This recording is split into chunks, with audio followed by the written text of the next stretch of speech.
All right, let's just get going. This is kind of a ramble, but it's an idea I had around the evolution of my ideas. It's gonna be a bit of a rant, so I was made for this. Yeah, yeah. I was made for this. I was made for this. all right, so let's just jump into it. I wanted to talk about ideas. I think ideas are meaningless. It's the execution of ideas that really matter. So, what I want to talk about is how a lot of times you can't see what the ideas will evolve into. Um, and it's in looking back that you can see how they've developed. So I'm now, 6 years into this idea of creating publications around content, really around learning to live life intentionally. I've published 5 magazines. I've recently just put out volume 34, and it really tracks the a year in my life and the things that I've learned personally and from others. And that concept in and of itself is the center that has evolved everything that I do.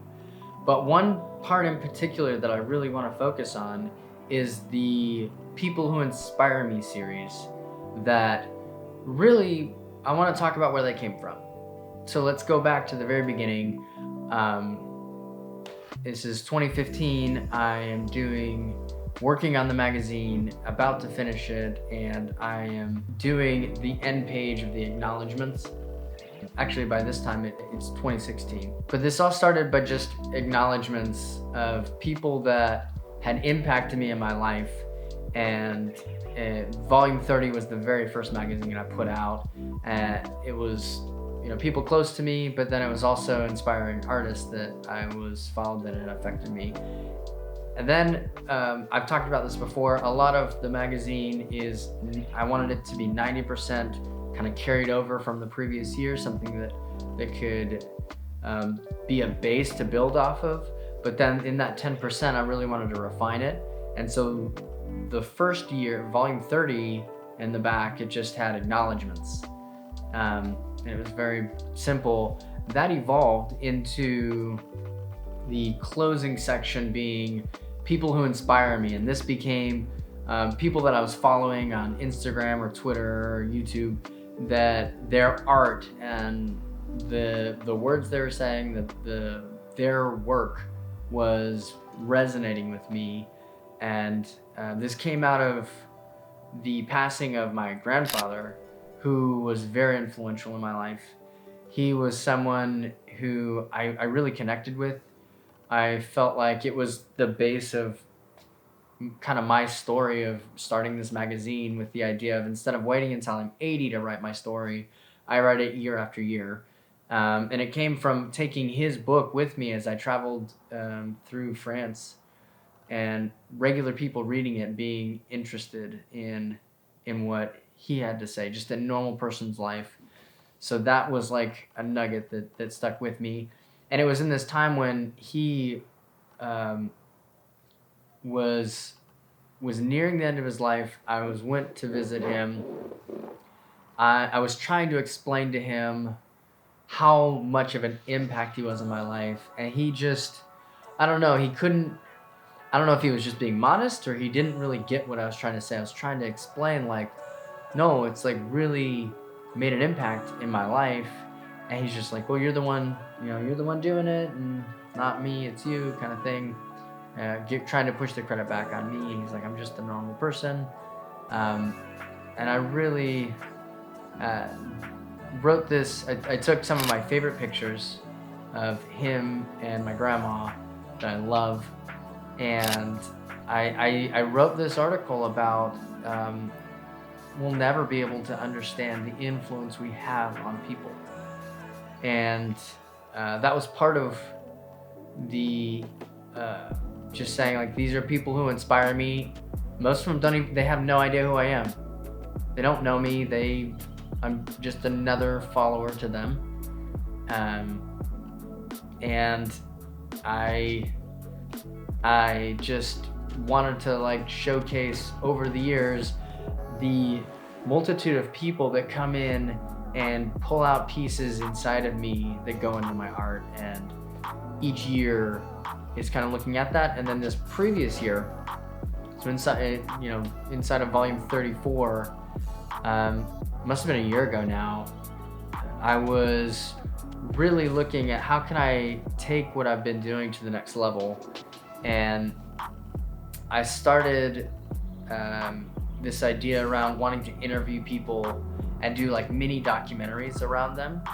And I've just been fascinated with how people make decisions and their backstories. But I had this concept of interviewing people and showcasing how individuals have created the life they wanted by intentional decisions, and the people who own the decisions they make can create the life they want. And so inside of that, this people who inspire me now became this pillar-driven content creation that I decided to start doing, where I spent a few hours, 2 to 3 hours with these people. And then inside of that, I would create content for my website, for YouTube, for Instagram, and then also ultimately being a article in the physical print magazine, and then little clips that I would share throughout. And so these 3 interviews created content that lasted me, half a year really, and that concept, now looking back, it all stemmed from this closing of the magazine, where I just wrote acknowledgement to people who had influenced me. And that's how it kind of evolves, is it's the gem is inside of other ideas that we're doing, and we just have to listen.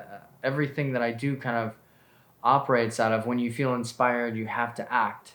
And my magazine is just a compilation. It's just a moment for me in time to be able to act, curate, bring things together in my life, and share them with other people through multiple forms of communication: physical print, social media, long form videos, and all centered around this general concept of me and others learning how to live life intentionally and sharing what we've learned. This idea that has shaped the 3V magazine and the content I create came out of the original idea to do a publication. And if I would have never have done that, I would have never gotten to this point where I'm interviewing people. And now I'm at the point where I'm actually doing side conversations, not documentaries, but conversations, open dialogue with people that think differently than me, that have different backgrounds. And moving forward, it's completely reshaped how I look at the 3V brand. What I started doing as well is reaching out to other small businesses and other brands to just show them a new way to approach content creation.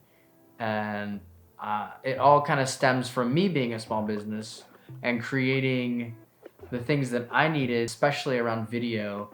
It's an area that people can really connect with and resonate with. And it's a very powerful medium, and it's left out. I think we're at the point where lots of people can do really great photography in a startup, in a small group, to get things off the ground. There's a lot of templates and things like that. But really, when you talk about products and brands and communication and sharing your thoughts, it comes down to having opportunities for people to resonate with what you're doing. And I found a way in which I was doing that from my own individual, unique perspective in small business. And I've now been opening up and starting to look to other brands and say, hey, I could take 3 hours, come in and create content, multiple forms and formats that you could use over the next 2 to 3 months. And that's kind of the idea. I was showing how I was approaching it. And I think for a fraction of the cost, I come in and create multiple pieces, 30 to 50 pieces of content that then you can use over the next several months. And what I've seen with the brands that I've been working with is a lot of times if you work on really the foundational pieces of a message or a brand, then that content can live on. For some of the early stuff that I was doing, it was almost 2 years ago now, and the videos and the photos, and they keep coming back, because when it's foundational, those things don't change as much. That core concept, the core feature, can be carried over multiple years, not just for one campaign. And that's really what I love. Things that are more timeless. Creating products, creating photographs, creating videos and content that live beyond just here and now, but that you really have the forethought of, you want this to be something that could be reused, repurposed years from now. That's really how I approach everything in my work. It's used for both now and a decade from now. It essentially is how I approach a lot of thinking.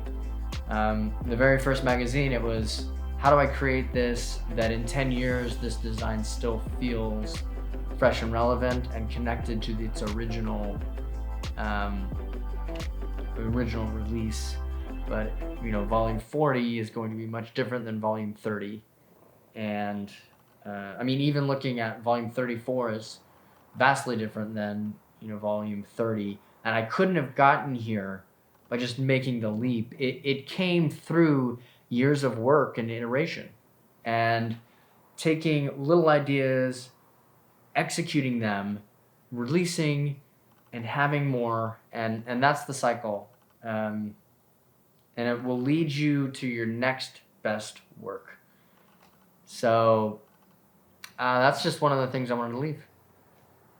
If you enjoyed it, or you have any comments, reach out. I'm more than happy to jump on a call, conversation.